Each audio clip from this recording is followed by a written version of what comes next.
So the first part of this lesson is actually going through Newton's method again. Doctor asked me to go through it with you guys. And then the second part is obviously these questions. So we'll start off with me explaining Newton's method again. So Newton's method. Oh, by the way, can someone let me know if you guys can hear me?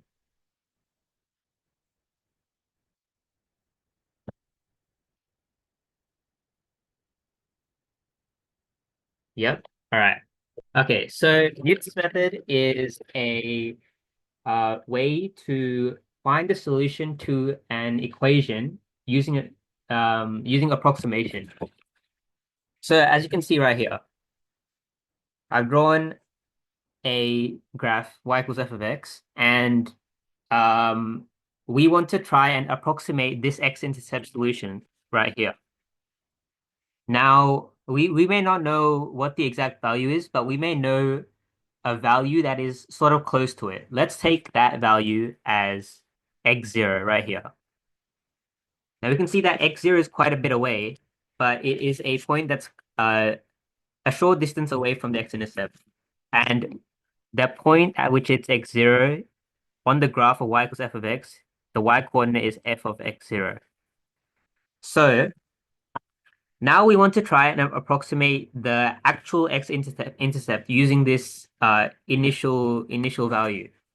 So let's find the point at which the tangent crosses the x-intercept at the x-axis, because we can see that when the tangent crosses right here, it gives you us a more accurate solution because it is closer to the x-intercept of the actual graph.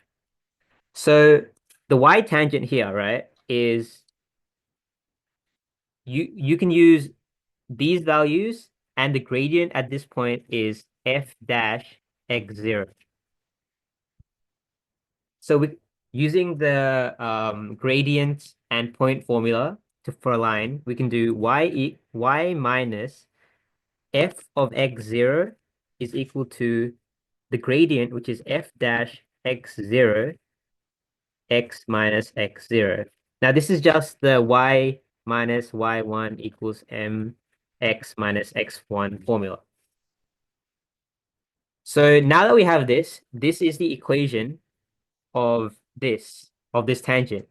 And we don't need to solve for the y tangent just yet by like moving this here, because there's really no need, because we're trying to find the x-intercept of this tangent. And that happens when y equals 0. So let's say this new value is x1 and this is 0. So we can we can sub that in, right? So the y value is 0 minus f of x0 equals f dash x0. X is x1 minus x0.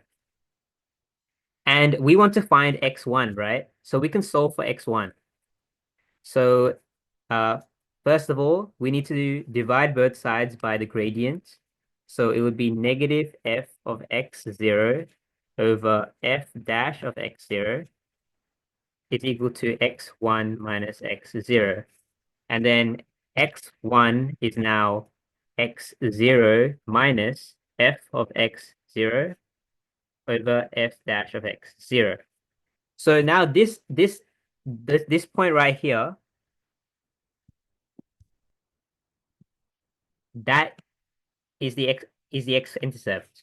So a more accurate estimate or approximation of the solution to f of x equals 0 would be x1. And then what we do again to find a more accurate estimate is we go up to right here. This point here is x1, and the y coordinate is f of x1. And we do the same thing again. So we find the tangent to this point right here, just like this. And we'll find that the graph might be like this. And we can see that there's a new approximation to the x-intercept, which is right here. And as you can see, doing this process again and again gets you a more and more accurate estimate of the solution. So in this case, we would again be finding we would again be doing this. So it would be y tangent minus f of x1 now equals f dash of x1, because now the gradient, we use the gradient at the point x1, and then x minus x1. And then obviously you substitute the point in, which is where it intersects the x-axis, which is at 0, x1, sorry, x1, 0, and you have 0 minus f of x1 equals x f dash of x1, x, oops, it's not right. X1 minus x. No, no, no.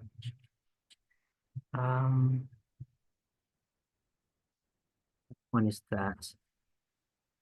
Sorry. This point here, the new x-intercept is x2. So it would be x2 minus x1, of which now you would solve for x2, which you'll find is x1 minus f of x1 over f dash of x1.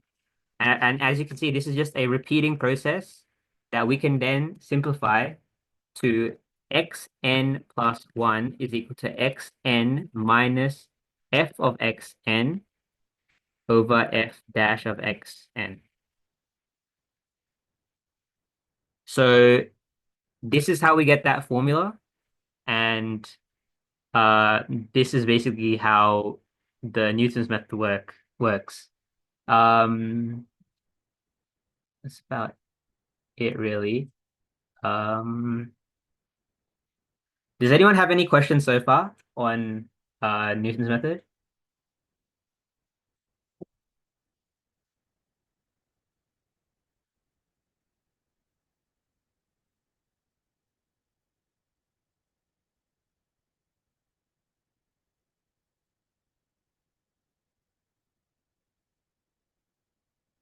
No? Great.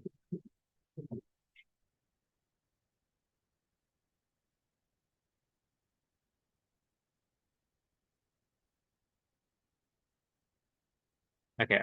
Then I'll show you guys the couple exceptions to where Newton's method does not work.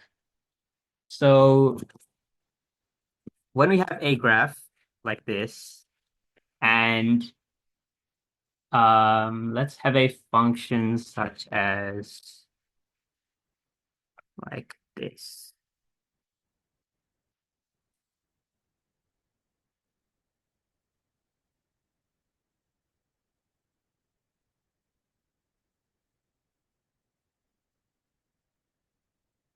Function like this. So the first important thing is Newton's method will not work if your initial approximation. So your initial approximation is x0. So because as you can see, I started with x0. That is a value that will be given to you. So x0 is like the initial estimate. So if your x0 is at a stationary point, Newton's method will not work. You'll find that because a tangent to x0, assuming x0 is this point here, the stationary point, the tangent to that point will be this graph, right? And you'll find that for all of x, it will never intersect the x-axis. Therefore, you will not be able to find an x1. Therefore, this is one case where Newton's method is impossible. Now, the second exception is It's called when it's called the oscillating sequence. Oh, sorry, this is the terminating sequence because Newton's method does not work. And this will be the oscillating sequence.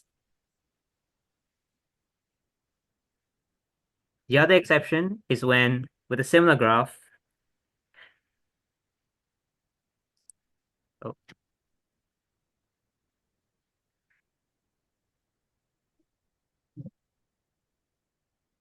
it's when you have basically a repeating sequence of values.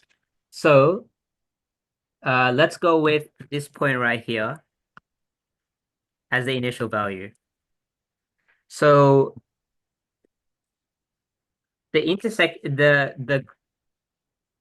this is a very rare case, but this happens when you have the tangent, which is like this,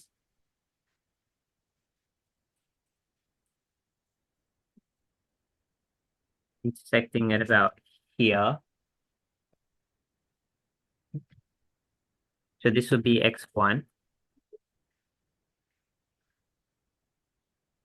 The steps of Newton's method, right, is the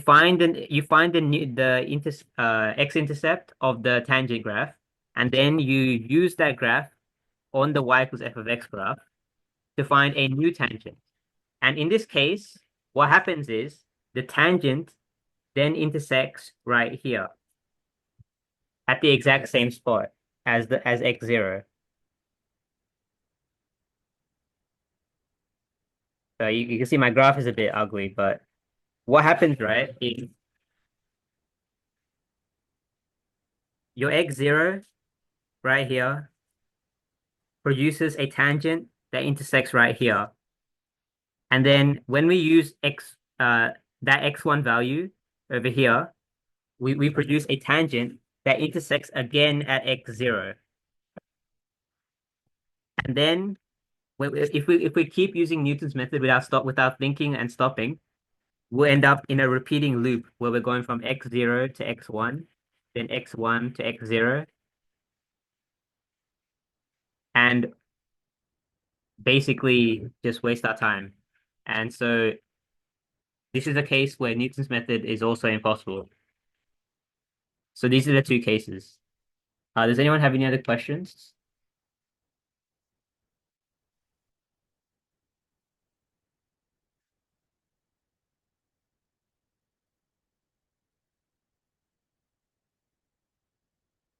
Okay, so all right, so for the terminating sequence, the x0 cannot be a stationary point. Yes, so for the terminating sequence, x0 cannot be a stationary point. Yeah, that's the way that this exception is seen. The oscillating sequence again. All right. Yeah, I think I need to draw a better graph then. Okay.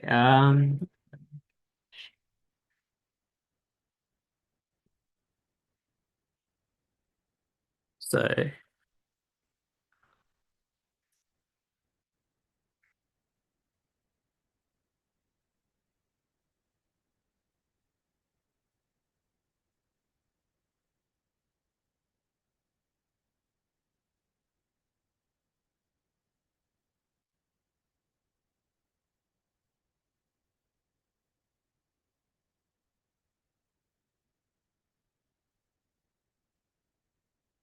what? All right. So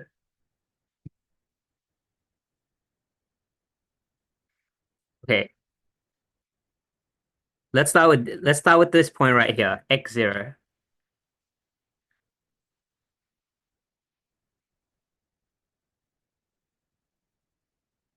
So we know that with Newton's method, we're drawing a tangent to this point.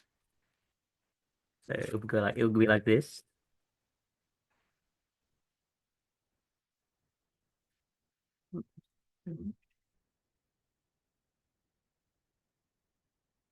We're drawing a tangent like this,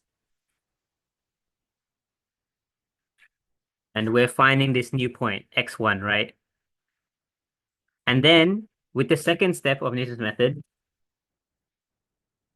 okay, so this is the first step, right? Finding x1. Now, with the second step, to make it more accurate, we find a tangent to this point right here. So let's draw that up.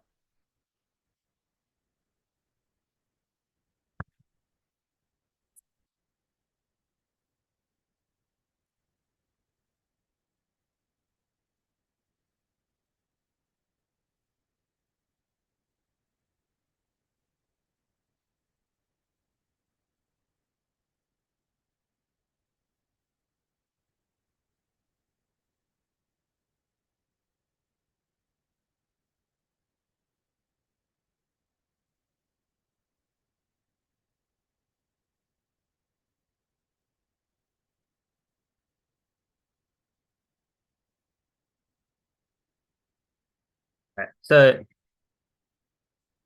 we found this x1 point, right? And then we drew another tangent to that point. So this is the second tangent right here.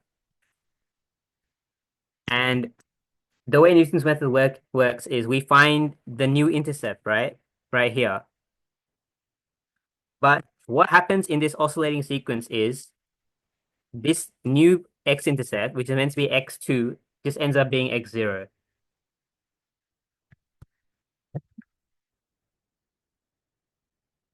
Yeah, I'll explain that again. Okay, so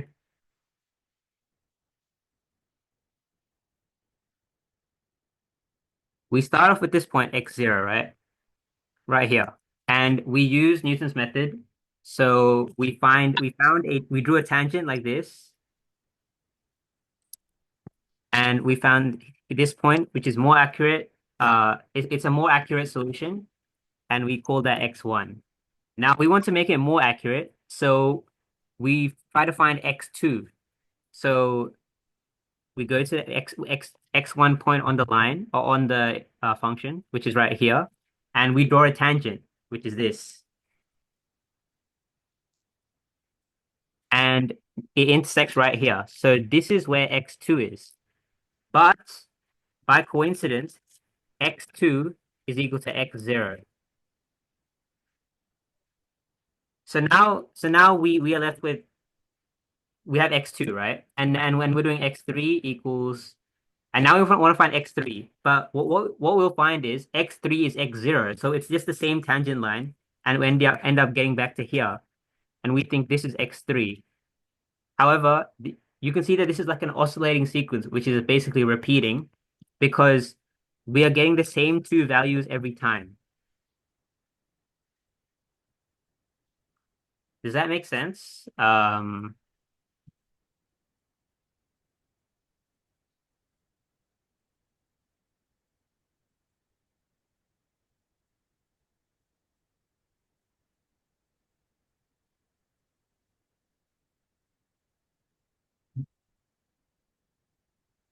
you go over a practice test question? This is the one we encountered last test. Um, Sammy, sorry, Dave, is the last test the one you did on Sunday?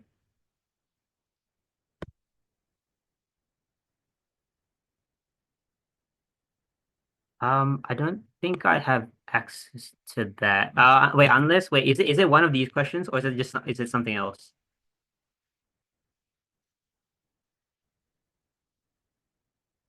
Oh, it should be something else, right? Any exam style question with Newton's method, right? Okay. I'll do that at the end after these. Shantanu, what do you mean? No x0 can move if x1 is found.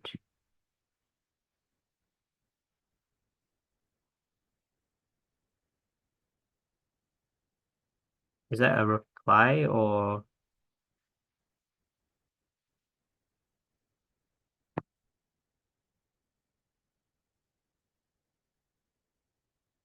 no x0 can move if x1 is found?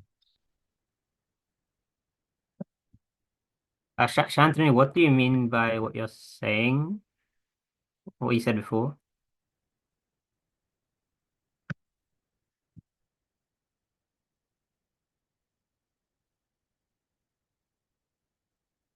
All right. Wait, does anyone have any other questions with this oscillating sequence?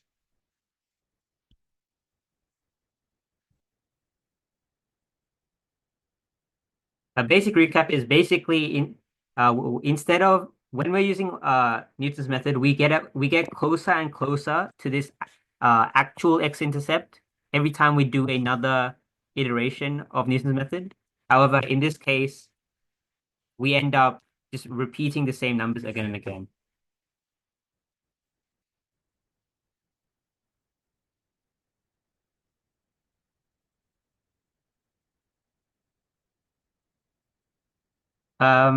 Yeah, that's fine, Karthik. I'll do that again. All right. Okay. So I'll move on to the actual questions now. I'll go back to Newton's method at the end for those who need it and go through it again. All right. So think most of this integration, right? Yeah. Okay. So question one is the shaded region. Oh, yeah. Okay. The shaded region is the plan of a mine. The plant of a mine site. All distances are in kilometers, and two boundaries are in the shape of the graphs of the following functions. So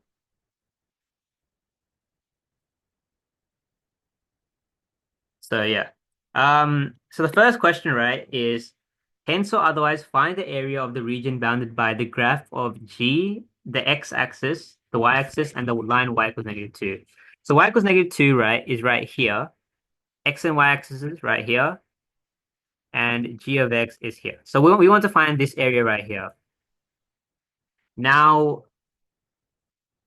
just by inspecting, right, we can we can tell that f of x and g of x are inverses of each other. Why? Because what say y is equal to e of x log. If you swap the two around, it would be x equals e to the y, and then y equals log e of x. So basically, f of x equals g inverse x.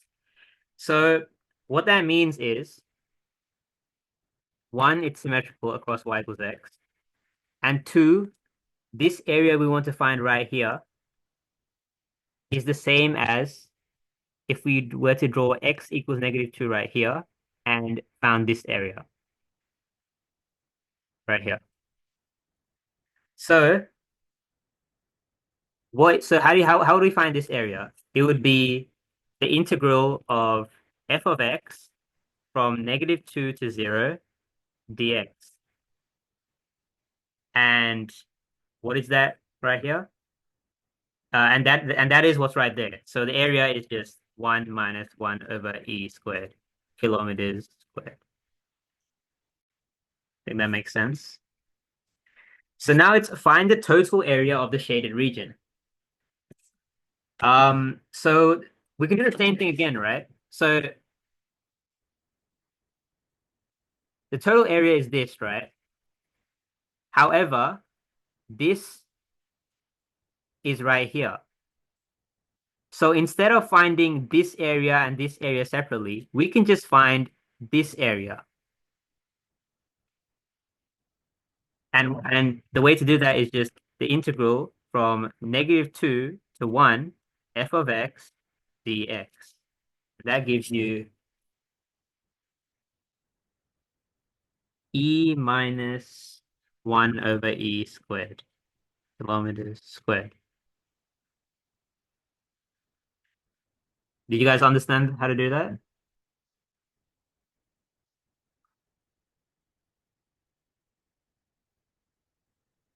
Be fine. All right, I'll move on to the next question. If you guys need any help with understanding this, just send me a message. Uh, is it e or e to the power of e? Which one? It's e, right? Yeah, okay. All right. Yeah, if you guys have any questions, just just send it to me. Okay. The shaded region in the diagram is bounded by a circle of radius 2 centered at the origin. the parabola y equals x squared minus 3x plus 2 and the x-axis. By considering the difference of two areas, find the area of the shaded region. So with this, the important points you need to consider are right here, here, and here. So what is the equation of a circle? So the equation of a circle is x squared plus y squared equals r squared. So the radius here is 2, so we can make that 4. And now we want to find it in terms of we want to make y the subject. So y squared is equal to 4 minus x squared, and then y is equal to plus or minus square root of 4 minus x squared. Now we can see that we're clearly using the top half of the circle. But the bottom doesn't matter to us. So we can just reject the bottom half and just leave it as y equals 4 minus x squared. So now it's just a case of integrating the circle and subtracting this bit right here. So what we can do is, well, it's just this. The area is equal to 0 to 2, 4 minus x squared dx. So that bit gives you this whole area, right? Because it's the circle. And we want to now subtract this area right here because it's not shaded. And that is just the bit that is under the graph y equals x squared minus 3x plus 2. So it'll just be dx, just like that. And we can see that it starts at 0 and ends at 1. And that's it. So by putting this into your CAS, you would get your answer. So do that. Okay.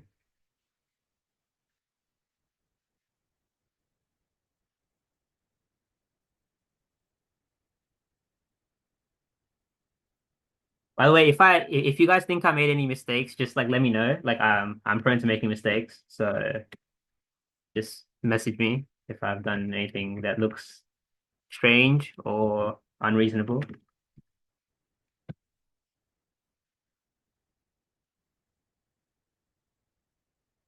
That's a 1 x squared minus 2x plus 2. Yep. And I got pi minus 5 over 6 units squared. And I think that makes sense.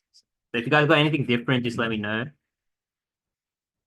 But this is just how I do it. Just finding the topmost area, subtracting the unshaded bit, and that's just it. Yep. So question 3. The curve y equals root 2 cos pi over 4x meets the line y equals x at the point 1, 1 at P. Find the exact value of the shaded region. So, this is, oh, okay. It's 3 marks because they want you to show more working out. So just do it by hand and then put in your CAS and check it afterwards. So all you really have to do is for the area, just do top graph, which is root 2 cos ix on 4, and then subtract x dx from 0 to 1. That would be, so let's do 4 root 2 on pi sine pi x on 4 minus x squared on 2. I think that's right. Was root 2 minus 2x divided 2. Yep, you're right. Just like that, substitute everything in. Before root 2 over pi sine pi on 4 minus 1 over 2 minus 0. And 4 root 2 on pi times root 2 on 2 minus half. So this cancels out with this. And we are left with 4 on pi minus 1 over 2 units squared. And that should be it.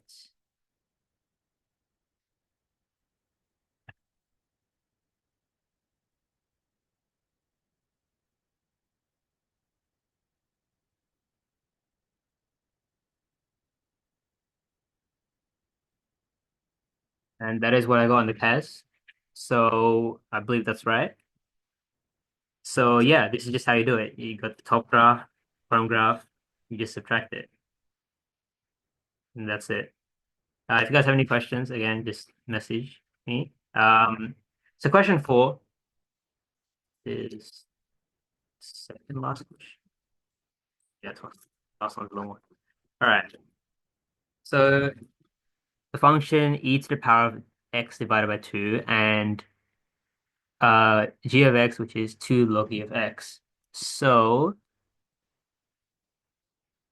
immediately what I can see is they look like they could be the inverse of each other. So let's just check that real quick. So x equal e to the power of x over y over 2. So it would be e to the power of sorry, y over 2 equals log e of x, and y equals 2 log e of x. And that's right here. So what we know is that, so we can see that the f of x and g of x are inverses, and that's evident by the shape as well. So the coordinates of point A, where the tangent to the graph of f is parallel to the graph of y equals x, 2 log e to 2. So that means at this point right here, it will be 2 ln 2 comma 2 at this point right here. The equation of the line that is perpendicular to the graph of y equals x and goes through point A is y equals negative x plus 2 log e2 plus 2. So that is this line right here. Let B be the point of intersection of the graphs of g and negative x plus 2 log e2 as shown below. And the coordinates of point B are 2 ln 2. Right? So shaded regions below is enclosed by the axes, and the graphs of f and g, the line y equals negative x plus 2 log e of 2. All right. So find the area of the shaded region. This is pretty simple. So, all right. So what you guys can do, right, is first, let's try. We can see that because it's inverses,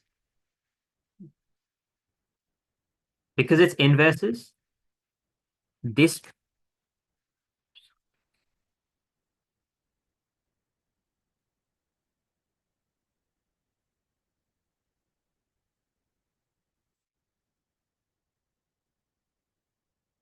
we can see that this. All right.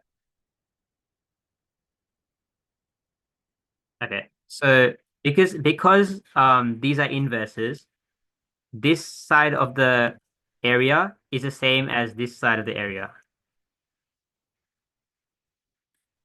So what we can do is just find one of them and then double it. And so let's use f of x, right? Let's try and find this area right here. So to do that, we have this point right here. X is equals to 0 at this point. But the final point is right here.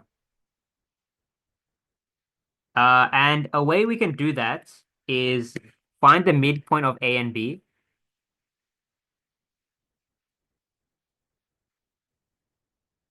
Because that is right here. And we also need to find this point right. Actually, no, we already have that point. That's A. And x is equal to 2 ln 2 right here.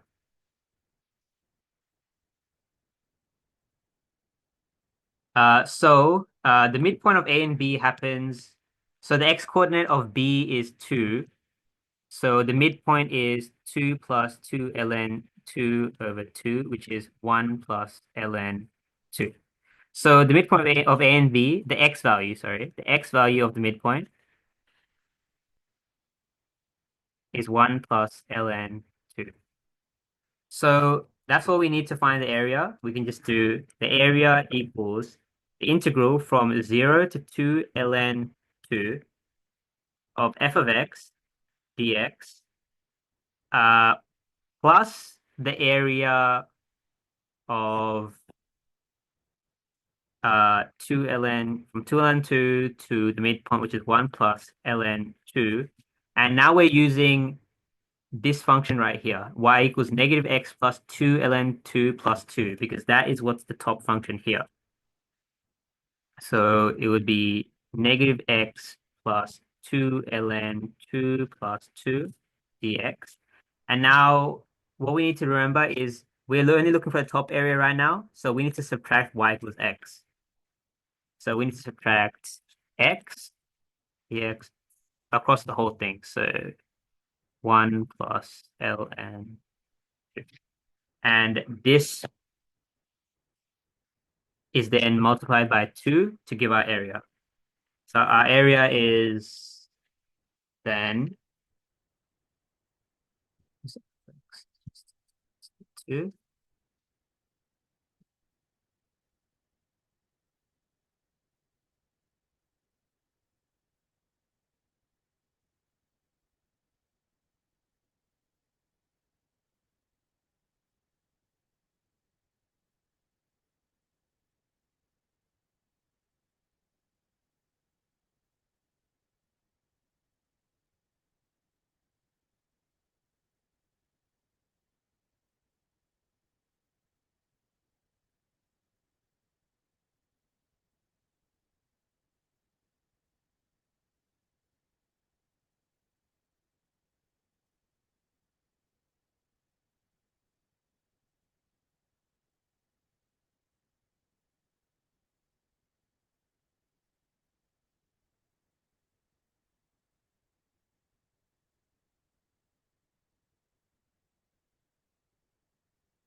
Yeah, I can see your questions. Just give me 1 sec. I'm just putting it into a test to find the final area.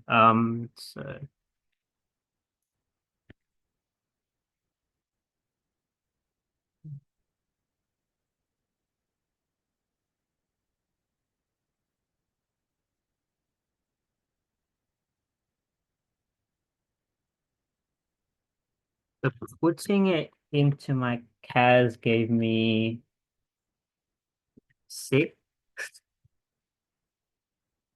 minus ln 2 squared. Sorry, minus 2 ln 2 squared minus 4 ln 2. I might have put into my CAS wrong, so just check if you guys have something else. So okay, so your questions are, could you explain the second integral in the formula? So I assume that's this one right here. So, okay.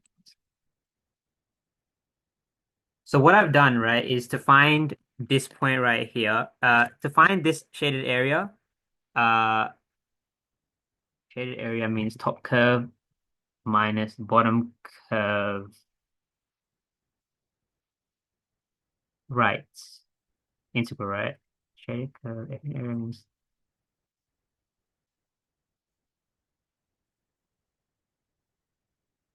top curve, bottom minus bottom curve, right?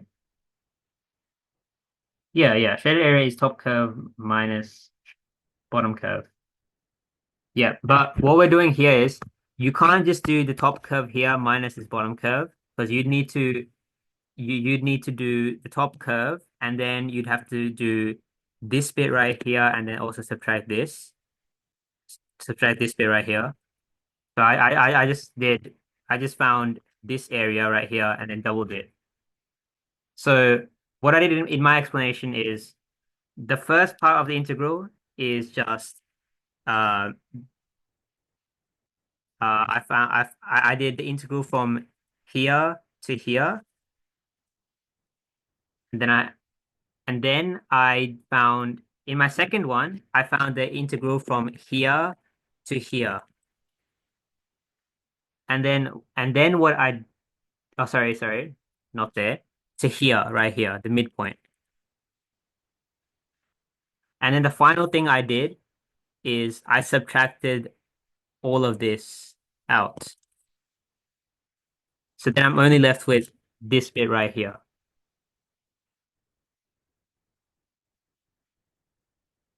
Does that make sense? Because this point right here is the midpoint, which is why I use the midpoint formula for A and B to find this value right here. And that is the upper bound.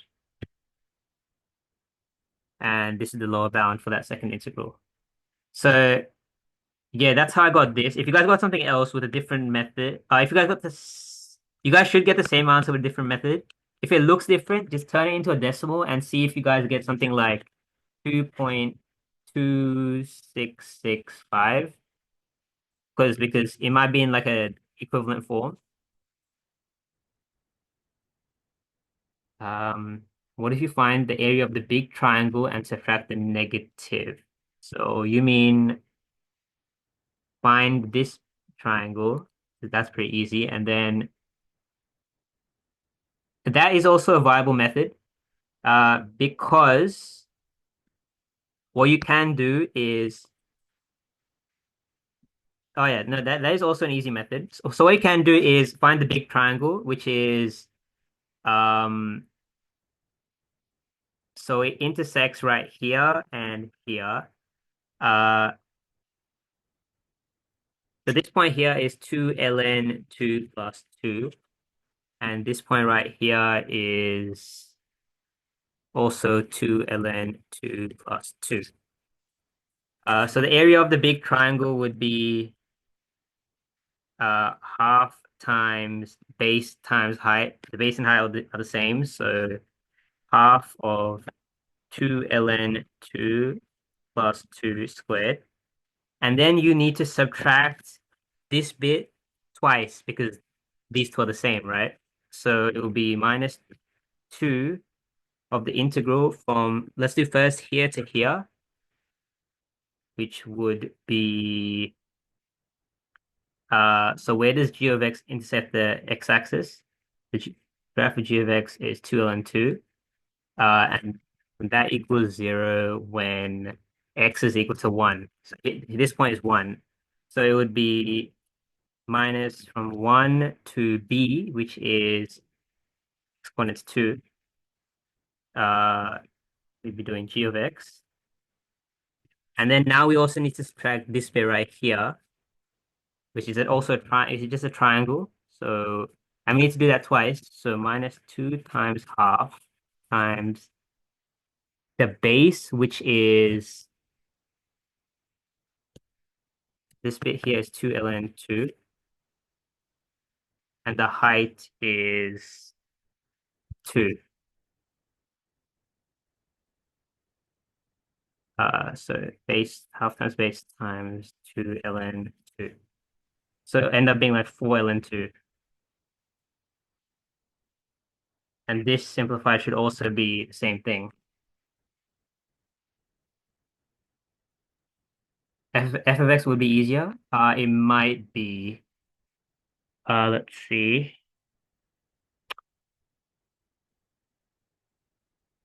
Yeah, you're right. You're right. Because you can just do this graph minus f of x. Yeah, you're right. You're right. I won't go into that because yeah, we are limited for time. So yeah, there's multiple ways you can do it. You guys just need to make sure you're looking at the graph properly and finding the correct bounds and finding the easiest method, whether it be through like just observation or other ways. Yeah. All right. So question 5. The cross section of a water slide is modeled by the differentiable function.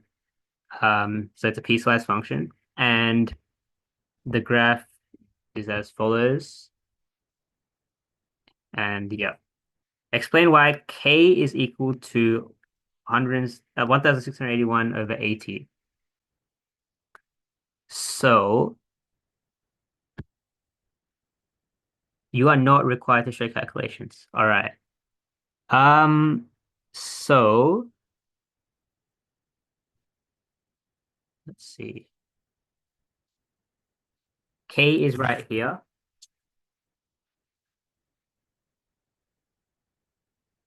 And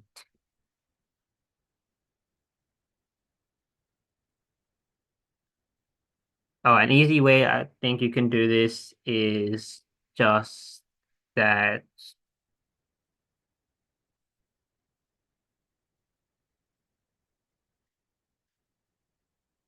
Um, all right. So what I can see here is G of 8 should equal H of 8 because you can see that it's continuous, right? So at this point, right, G of 8 should equal H of 8. So what is G of 8? So just put that into your CAS with this function right here.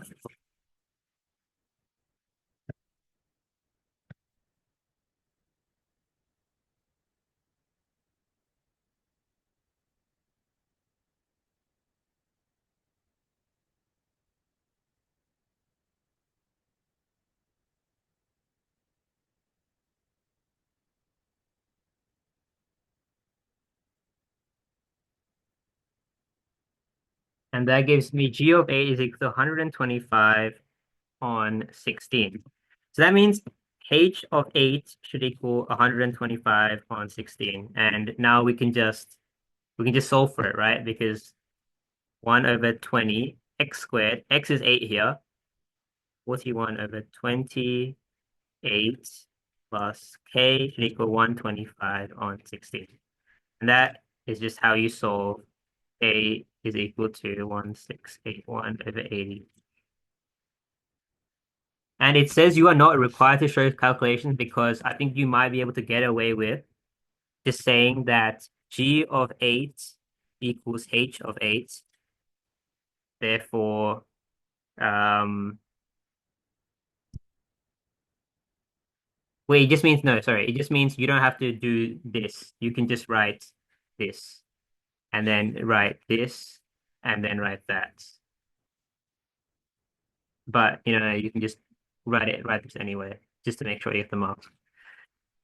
So that f of x is differentiable at x equals 8. Uh, for question part B, wait, for QB, we use trapezium method. What do you mean by QB?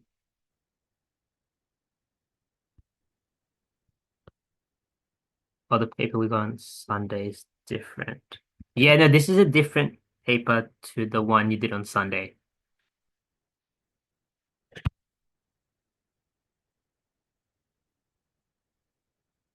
That's all good. I'll no, yeah, doctor, you said that we should go through these instead of the actual paper that you guys did. Um, if you guys have any questions with your paper, just like send it to me at the end, and I'll quickly look at it if you need. So show that f of x is differentiable at x equals 8. So for differentiability, that just means f of x, sorry. So f of x is g of x and h of x, right? So that just means for something to be differentiable, g of 8 should equal h of 8, and the gradients should also be the same. So g dash of 8 should equal h dash of 8. So we already proved this in the previous question. So what we need to do is g dash of 8 should equal, it show that g dash of 8 equals h dash of 8. So g of x is negative 1 over 16 x squared. So uh, g dash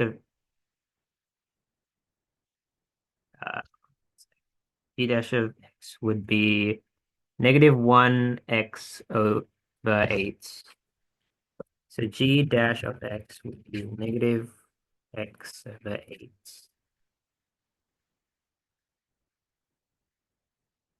minus 1/4. And h dash of x would be 1 over 10, x over 10 minus 41.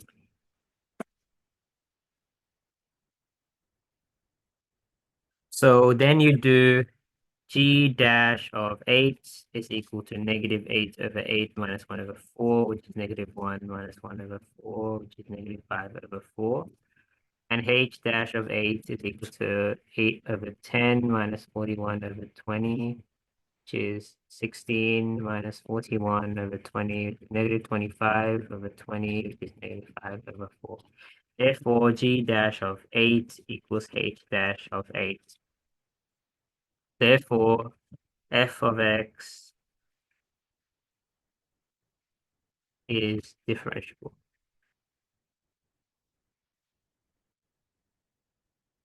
So this. That should be pretty straightforward. So find the length and height of the cross section. So the length of the cross section is this. So you need to find Q, and the height would just be when G of 0. So length equals Q, height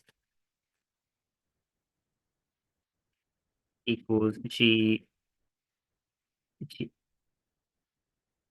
G of 0. So to find Q, right, is all we have to do is find where h of x is equal to 0,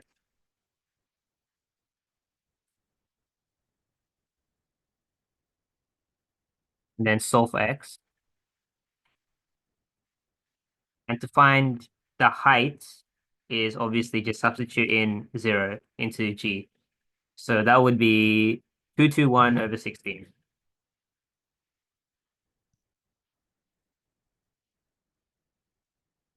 I won't do C. I won't find the Q for you. Just because we're a bit behind. And it's pretty straightforward. You guys can do that for yourself. So part D. The area under y equals f of x for x between 0 and 8 will be approximated using trapezium rule with intervals width of 1. Explain whether the approximation will be more or less than the actual area. You're not required to approximate the area. So in this case, it would be like this. So each trapezium drawn like this.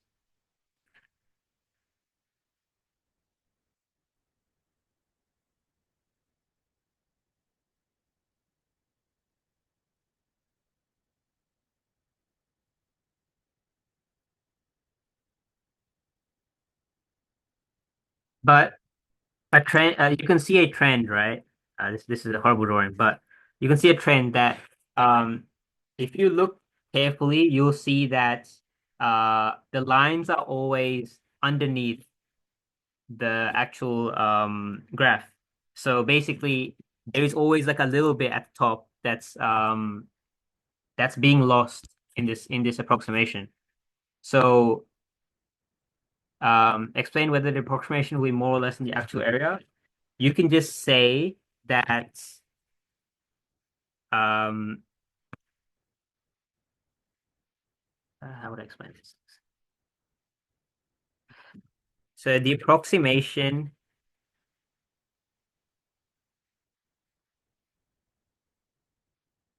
will be less than the actual area, and the reason being,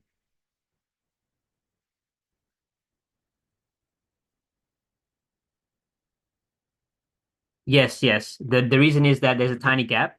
Um, but is that a sufficient explanation? Let me think.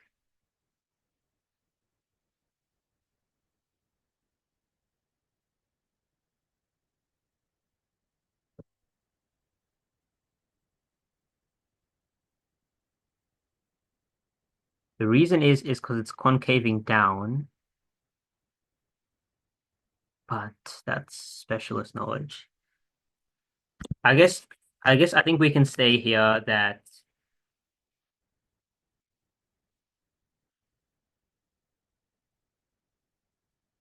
the this is because the approximated uh line between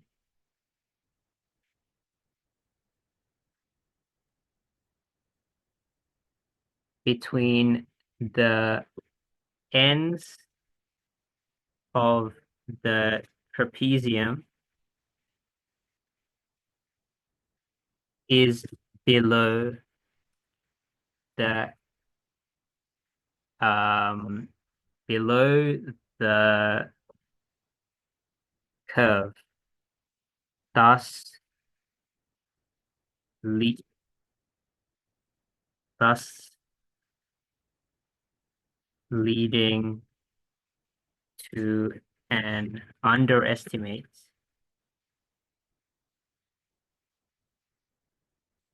of the actual area. Should be fine. So find the difference between the actual area and the approximate area. Give your answer to 3 decimal places. So we just need to find the actual area and approximate area here. So the actual area, the last one. All right. So the actual area is, since the piecewise function, you just need to integrate both of the parts. So 0 to 8, I think g of x dx plus 8 to q. You need to find q. So I'll just do this q. H of x d of x. And the approximate area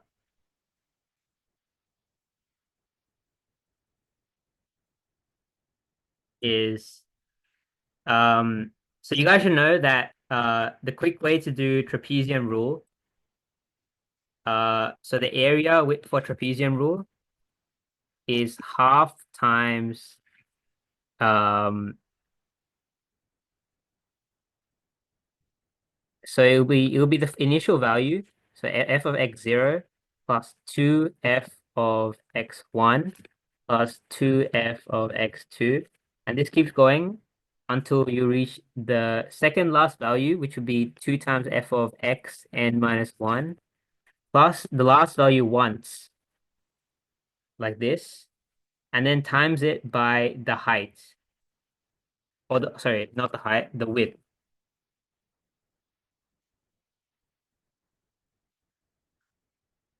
So in this case, we can see that there is, we are doing trapezium rule with interval widths of 1. So the width here is 1. And the n value here is actually 8. So the area we need to find, the area with the approximate area is half times f of 0 plus f, oh, sorry, 2f of 1 plus 2f of 2, keeps going until you get to 2f of 7 plus f of 8, times that by the width, which is 1. So it's just like this. And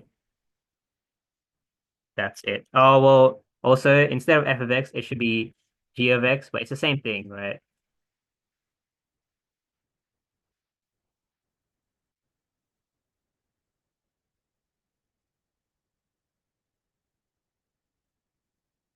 Just like this. So I'll go back and find q because we need it now. So h of x was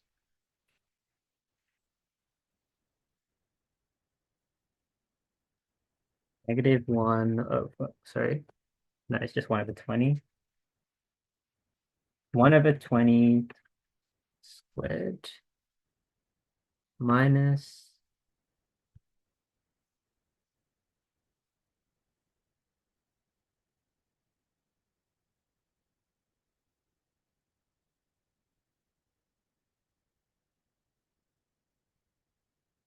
B minus A over 2n times f of x.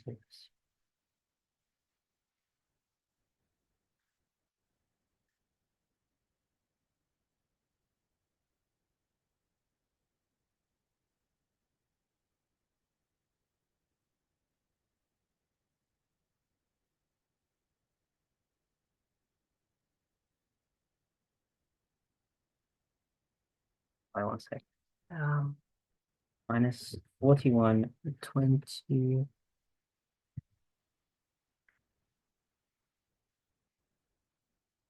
plus.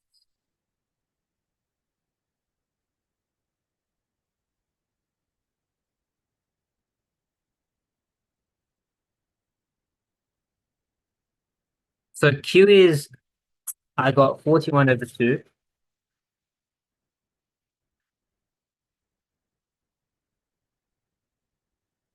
So then this is 41 over 2. So the actual area is,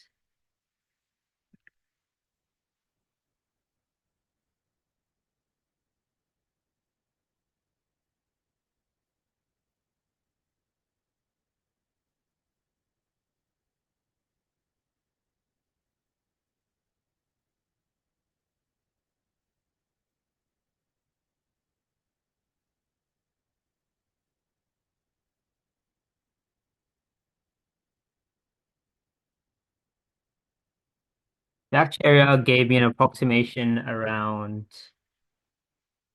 yeah, right, exact. So it's 11941 over 96, if I've done the calculations correctly. Um,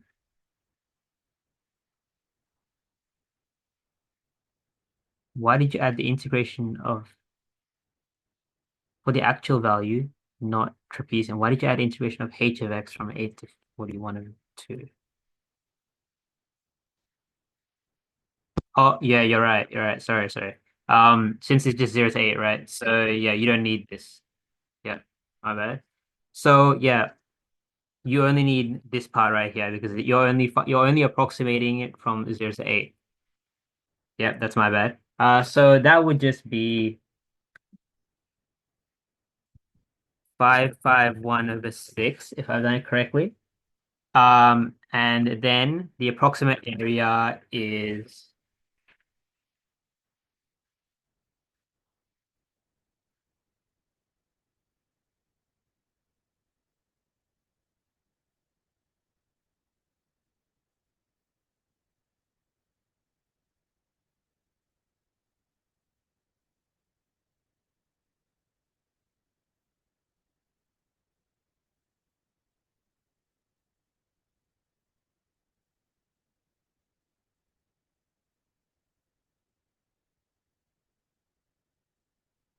that gave me 367 over 4.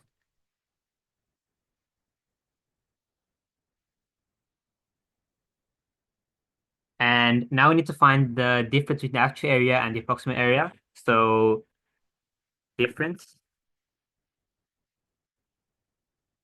551 over 6 minus 367 over 4. And the difference is 1 on 12, which is 0.083. And that's what I got. Of course, I might have done something wrong here. But if you guys got something else, just let me know. Okay, wait. So you gave me a different trapezium area formula.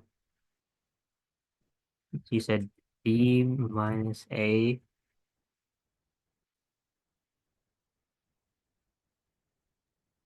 B minus A over 2n f of x0 to f.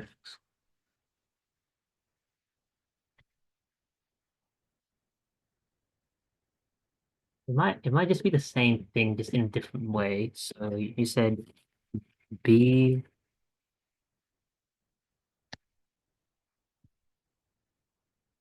B minus A over 2N. I assume N is number of trapeziums.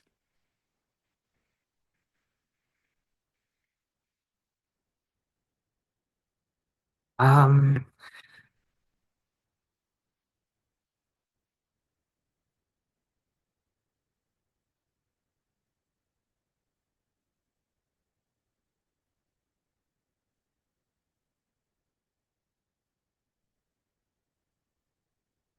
B minus A divided by 2N.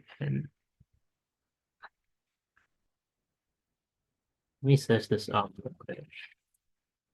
Trapezium rules.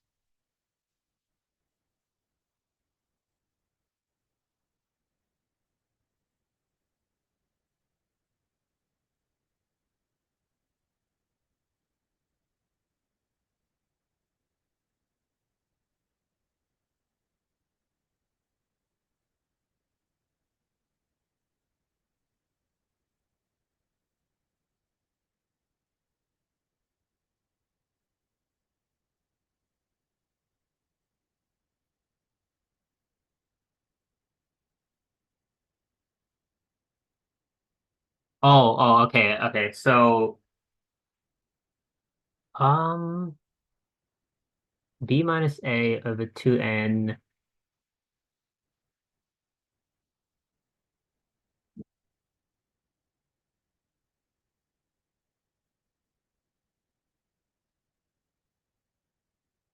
Oh, all right, all right. No, no. Okay, so B minus A over 2N is the same thing as what I've done. It's half of the width. Um, basically, um, so N is the number of iterations, right? So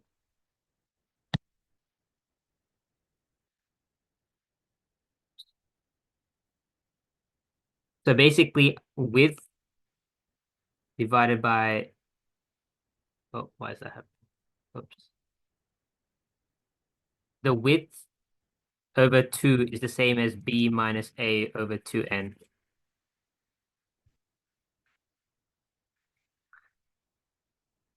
because the width of the trapezium, right, is the same as B minus A over N. Because when you say like when you say zero zero to eight, so from here to here, we want trapeziums, eight trapeziums of equal length. So we have B here is 8, 0 is A. It's B, it's then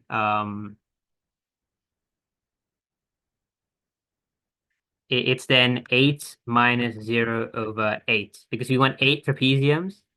8 is the right bound, 0 is the left bound. And that just gives you 1. And that's basically what I did here, right? Um, so yeah, it's just the same thing in just a different way.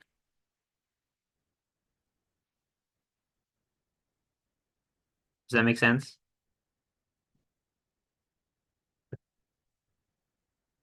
Yeah, that's fine. All right. So we've gone through all the questions, I think. Does anyone have any questions from the SAC revision? If you sent one before and I didn't get to, and then I didn't answer it or I missed it, just send it again. That's my bad.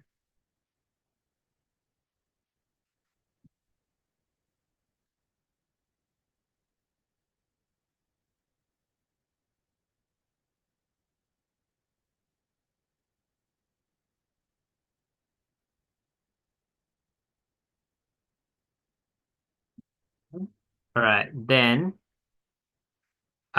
those of you who are here at the start for Newton's method, and you're comfortable with it, you guys are free to leave.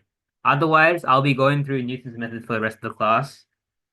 Oh, actually, no, wait, no. Some of you guys wanted me to go through a question from your exam, right? So, can someone send me which question it was? Uh, yeah. Yeah. Could one of you send me the question you guys are talking about on the exam that that you did on Sunday that you want me to go through?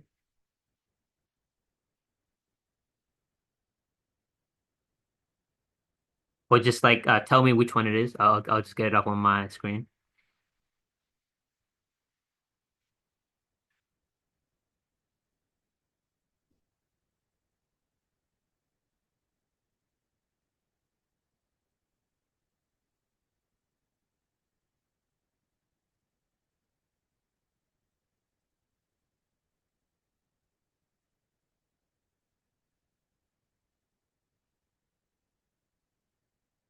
While someone's looking or if it's not needed anymore, I'll go back to doing Newton's method again.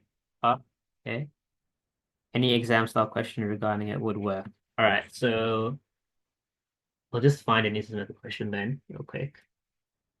Which paper would have one? Did you guys have a Newton's method question recently on any of your exams? Question 5 of a Sunday paper. All right.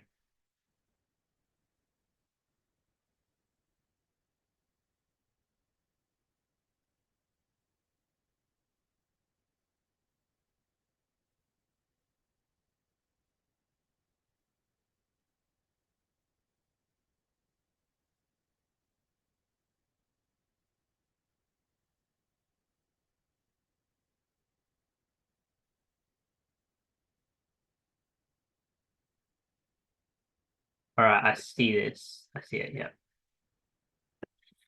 Okay, so 5B.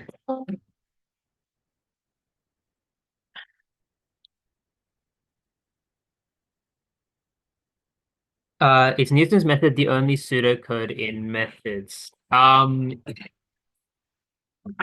There is something called bisection method. Personally, I don't even know what that is, because I wasn't really listening and I never found it in like any of like the 80 plus practice exams I did. Um, but it is in the textbook, I think. I think there should be an exercise called bisection method. However, I don't think it will be assessed. So just I don't know, have a look at it if you want, but Newton's method is the important one. Okay, so the question 5B. So the function was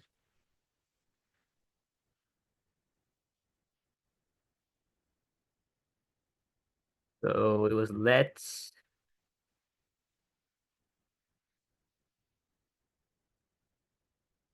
2 sine 2x plus cos x.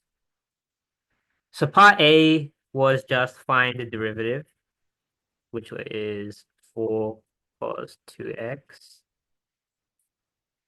minus sine x. And part B was the Newton's method. So it says that an estimate of one of the roots was so for f of x equals 0, an estimate for the root is x0 equals 1. Using 2 iterations of Newton's method, find a more accurate estimate for this root and give your answer, correct the 4 decimal places, and compare the estimate with the actual root. So we have all this stuff here, but what we don't really care about like basically all of this. Oops. We just need to worry about this bit right here. And that's really easy because you're given this formula and that's all we have to do. So um xn plus 1 equals xn minus f of xn divided by f dash of xn. So all we have to do to find x1 is just do x0 minus f of x0 over f dash of x0. And you can just do this in your CAS because actually it says 3 marks. So it would be no, I don't see a need. You can just do this. So x1 is equal to 1 minus f of 1 over f dash of 1. And that would give you an approximation of 1 second.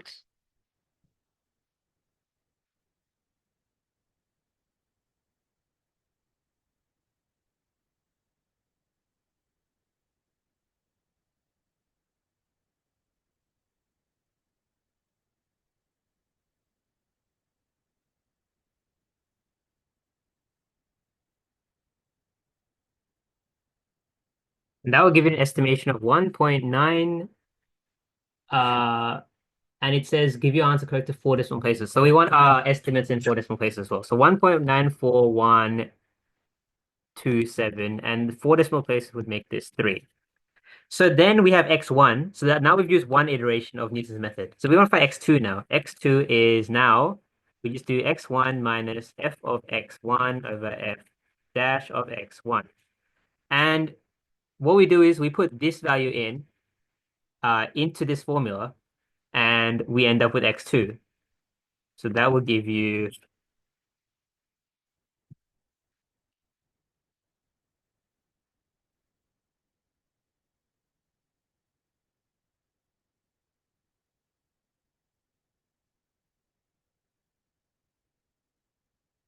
1.5004. Strange number, but that should be right. Yeah. All right. So x2 is this value right here. So sorry, so I should write part B down. Part B was use 2 iterations of Newton's method.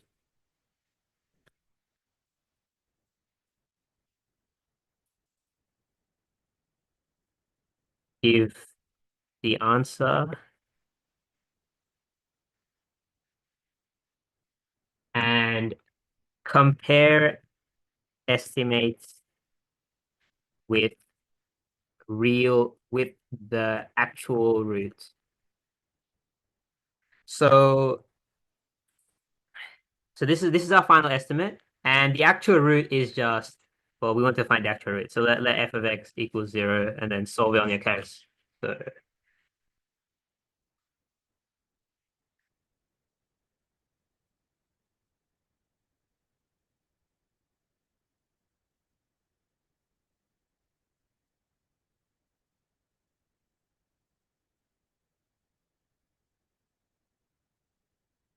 the actual root is actually x is equal to pi on 2, which when turned into a decimal is 1.57079, so 8.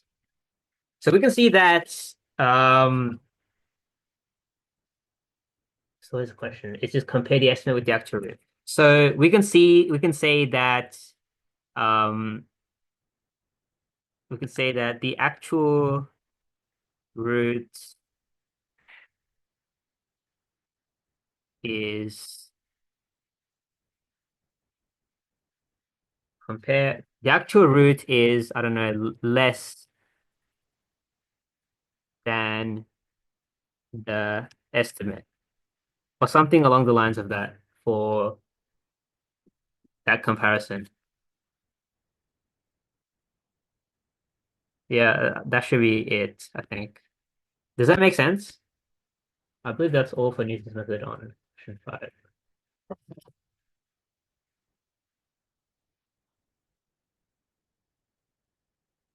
Sorry, wait. The actual root is less than the estimate. No, the actual root is more than the estimate. Yeah. Does that make sense?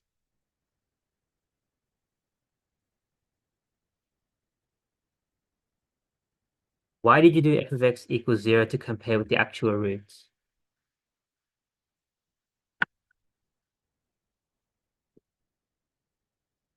Oh, because okay, so the question, okay, let me read the question out. So part B is there a way I can send it?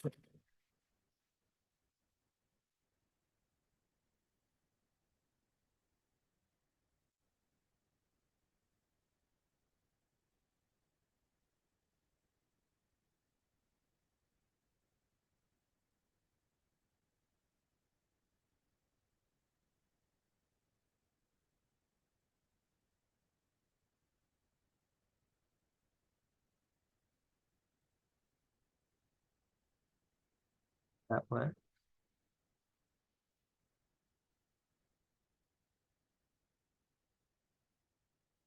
All right, right. It's right here. Okay. So the question is here.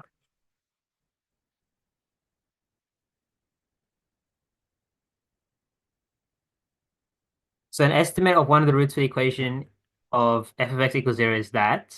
And you use two iterations of Newton's method to find x2, as we found here. And you give your answer. And then you compare the estimate with the actual root. So the actual root is like the actual root, which is f of x. Like it's when f of x equals 0. It's whatever this exact value is. It's not an approximation. It's not anything like that.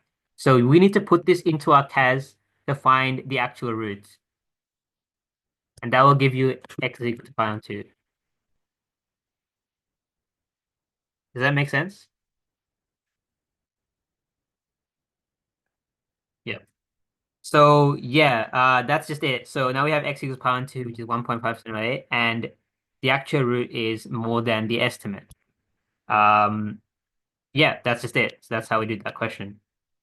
Um, Someone wanted me to redo thing at the end, right? Does anyone have any questions on this?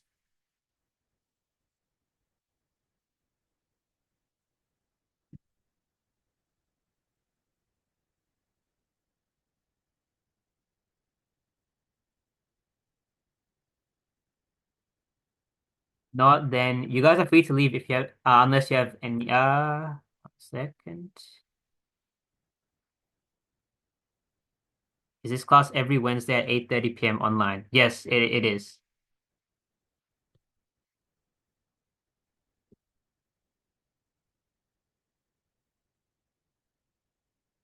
All right. If you guys have no questions, you guys are free to leave. Otherwise, uh, Karthik, not Karthik V, the other one. I'll explain Newton's method again, because you missed it.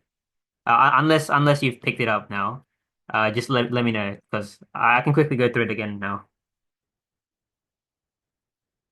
I'll give like 30 seconds, just for everyone who wants to leave to leave.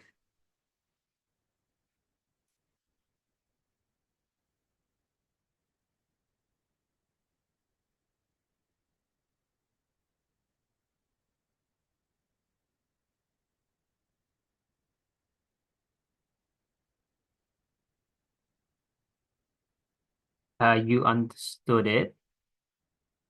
Um, so are you fine with it, or do you want me to explain it again?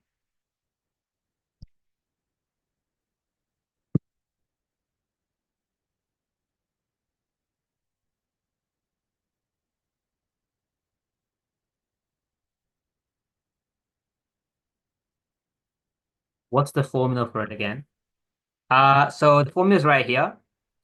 X of n plus 1 is equal to xn. So the n plus 1th iteration is the nth iteration minus f of xn divided by f dash of xn.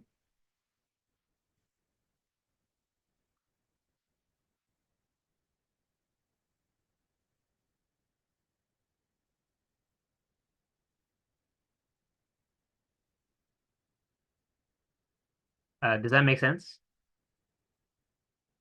So like when you're given like the first value, it's x0, and when you want to find the first iterate when you want to do the first iteration of Newton's method, we just use x1 is equal to x0 minus f of x0 divided by f dash of x0, and we just keep going. We make 1, 2, and then 0, 1.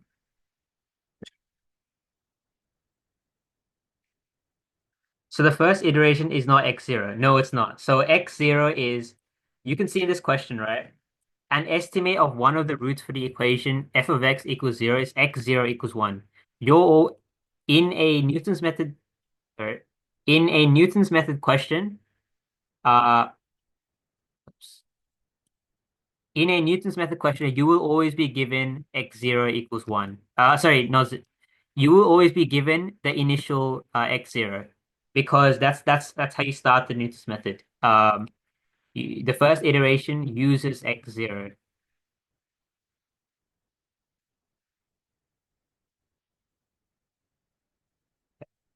That makes sense. The first iteration is x1. Yep. All right. Do you have any other questions? Uh, okay. The rest of you also are free to ask questions, by the way.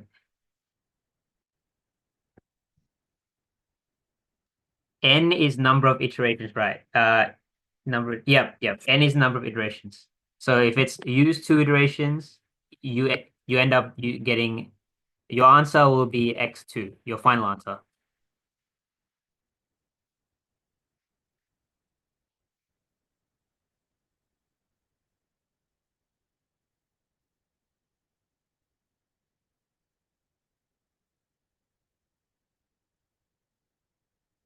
Any other questions about this or anything else?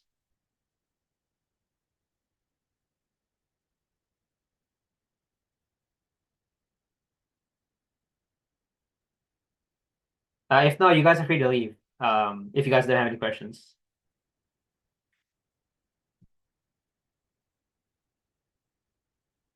So I think you guys are done then. There's no questions. Yeah, okay, then yeah, I think this meeting is will this be uploaded to Classroom? Yeah. I'll upload the recording within the next hour. Or actually maybe half an hour.